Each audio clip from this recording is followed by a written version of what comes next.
It's a great honor here to be part of this third edition of Nature in Focus, where we celebrate nature and photography. This presentation, what I'm doing today, is about my experiences, how I went about photographing these raptors, and what they taught me to be a better photographer and to be a better person. As a child, when I grew up, I came across many beings, be it insects, reptiles, birds, mammals, so many beings.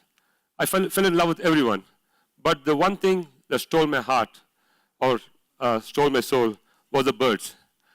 Probably is because of the beautiful colors they possess, or probably because of the great songs they sang.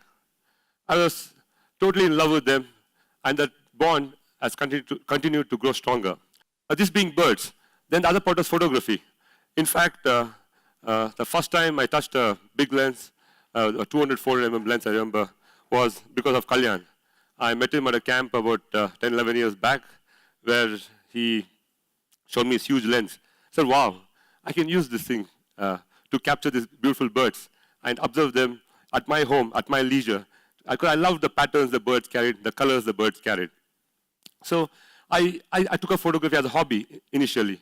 But this hobby, over time, became a great passion. And today, I use it as a tool to communicate with other people. And in photography, it's not just I want to do the standard things. I always like to challenge myself. Right from the beginning, be it golf.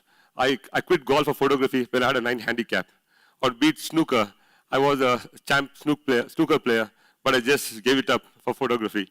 Be it my social life, completely cut off because of photography. Everything, partying, everything came to a complete standstill. I became a loner, but I gained so much more by doing it. I took photography to new levels to try to show people what my imagination can capture. Be it photographing these wild marshes from underwater. I did a lot of study. I thought I should use a lot of expensive equipment to make these images. But no, I use a simple, small GoPro, a 3mm with a 3mm lens to capture these great images which I've never seen before. So I wanted to bring these stories to people. And this I did only by challenging myself because I wanted to improve as a photographer myself first. Or be it photographing this beautiful bat in flight in complete darkness. I saw these bats flying about close to my house. I said, wow, it can be captured. There's somebody in the world who's done it. Why not me? I said, yes, I should do this. How do I do it? So from scratch, I started studying the behavior of this bat, how they'd come into the tree and pull out these cherries and go out. This behavior, I ordered this IR trigger from Germany. It took me about 21 days to get the trigger. 21 days I sat out almost 4 to 5 hours and studied the bat behavior. I realized there's certain patterns they flew. I realized there are certain individuals who go to certain particular spots. So this knowledge helped me make this image. So this whole combination of my passion for birds and my whole passion for doing photography, I wanted to combine it together and make great storytelling images. This raven caught this garden lizard trying to show off to his girlfriends. So these stories, I just didn't want to make regular images. I wanted to tell stories to people to get them involved with birds first, and slowly from there they would move on to falling in love with nature itself. Like this, I want to collect people. And I think I've been quite successful in that. I have almost 1 million followers on Facebook. Through this social media, I always share storytelling images and get more and more people get involved in liking nature. Or be it even this, about how the crow was stubbling the beautiful honey buzzard. So these kind of stories is what I want to communicate through my photography and get more people involved in helping us save what is left. Like all photographers, initially I started chasing a great species. I just wanted to blindly go behind birds or different species just to get a good picture of them, a good profile picture. I realized over time, like this beautiful pied harrier here, it's quite rare to find. But when the species came in, I lost sleep till I could see him and capture him, or photograph him. Or be it this beautiful female honey buzzard. So I think in the beginning it was all about patterns. It was all about trying to find the details, the beautiful colors, which I could show people. Then, or this great Shaheen, falcon, which I worked with him about 4 months in the foothills of Pushpagiri in the Western Ghats. So it was just about going in and getting great species. I realized that was not enough. I had to do something more. I had to do something to create more interest. Then I started looking for images which like for example, here I used the out of focus grass in the foreground to create a dream-like effect. So I started making images which mood a person. From here, I said, okay, let me do a little more storytelling. Instead of just showing a profile, it's better to tell a person about this beautiful juvenile vulture who's playing with wolf of a dead sheep. It was just showing a profile. I wanted to add a story. So this improvisation helped me grow as a photographer. I was always interested in capturing beautiful birds, like this Amur falcon, who return every year to winter in South Africa. So during his migration, he would stop on the grasslands of the Western Ghats. For 4 years, studied her. I realized it is not about looking for the bird. It's about looking where to find the bird. I realized in this study of mine, the small window. The window opens up between December and Jan. In this window, she can be anywhere in the grassland. It's a huge grassland. Then I realized where to find her. Then I studied her. I realized she comes to feed on small larvae as the riverbeds are drying. So that's a place to find her. So it was just about looking for her in these riverbeds. And I found her every time, different places. But I knew where to look and how to look. This experience led me from shooting with the 18 mm to going and shooting it with a 3 mm. So I realized that by studying this, I realized that these birds have something called comfort perch. The comfort perch is a perch basically when a bird gets disturbed, as per the raptors. I've seen this behavior in Amur falcons, in peregrine falcons, in shine falcons. They have one particular perch which they're allowed to go and sit when they're disturbed. In this particular area, there were a lot of Brahmini kites. Every time they used to disturb her, she used to go and sit on this perch. So when I realized this behavior of hers, I realized there's nothing much to do. All I had to do was just GoPro, keep a GoPro there, connect it with my mobile phone, and make great pictures like this. Or be it this peregrine falcon. Same thing. It was about using bird knowledge to make these images. Even here, it was about comfort perch. Every day at about 10:30, this young peregrines would come and sit on a particular perch. Initially, when we kept the GoPro there, he was quite shy. He was sitting far away. So we realized we have to get him used to this GoPro. I don't want to lose my camera, so just the empty shell was kept at the corner of the branch. After about 4 days, he was used to the GoPro and sat close to it. That was the time when we kept the camera, when we put the camera in the case and took this picture. So bird knowledge like this helped me make better images and more storytelling images and get more people involved in my kind of photography. Then I moved forward into making close-ups to show detail, the small color I saw, which a common man couldn't see because he had no touch with these birds. So getting close, I realized it's not about the species, it's about individuals. It's about identifying individuals. Probably they're nested close to humans, or some connection. So a few birds used to let you close. So it was identify those individuals and trying to work with them, which really helped me. Like this peregrine, I worked with him for almost, I think, 3-4 years. So every time he used to come down, do his migratory thing, I know where to look for him.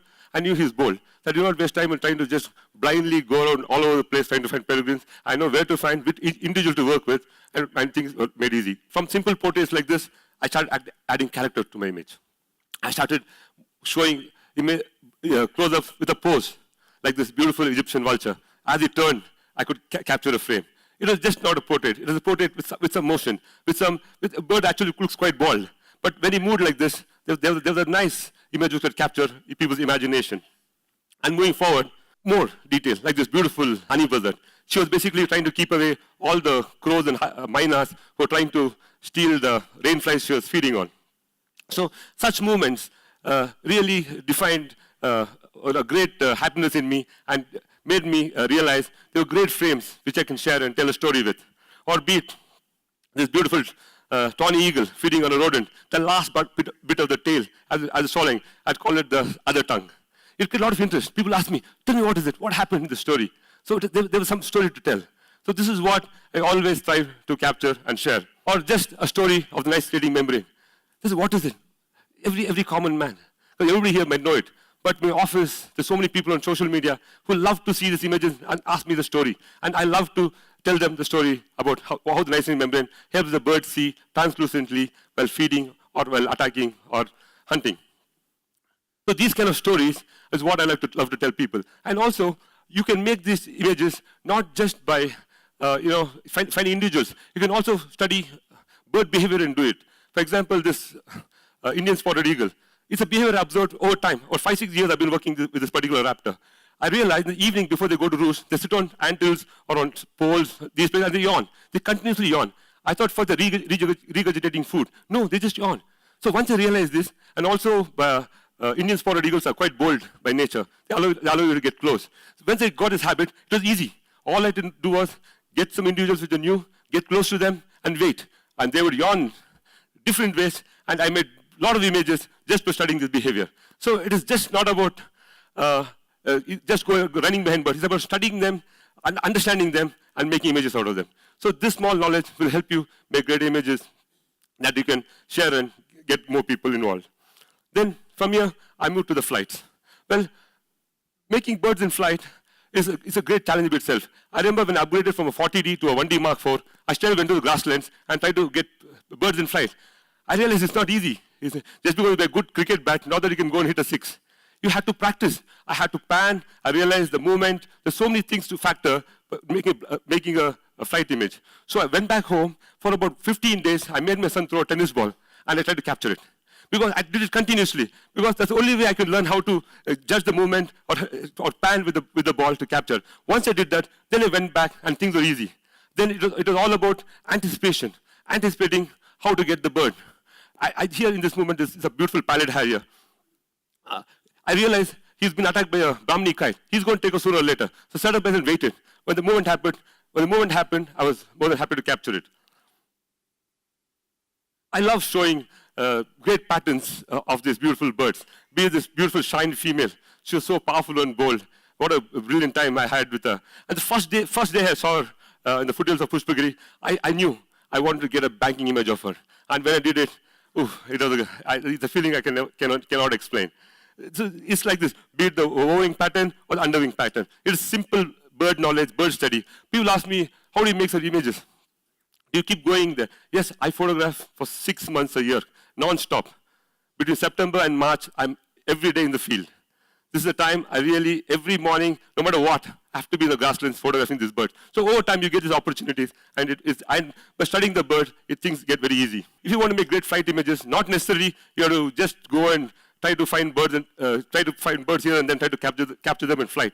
You can also do it by sheer bird knowledge. This image of this beautiful male Montagu's harrier hunting a dragonfly, I captured in the year, I think, 2009-10. But that was a pure accident. Then I realized between late September and early October, when these birds migrate to India, or to our grasslands, they hunt close to the roost. There are places where they roost.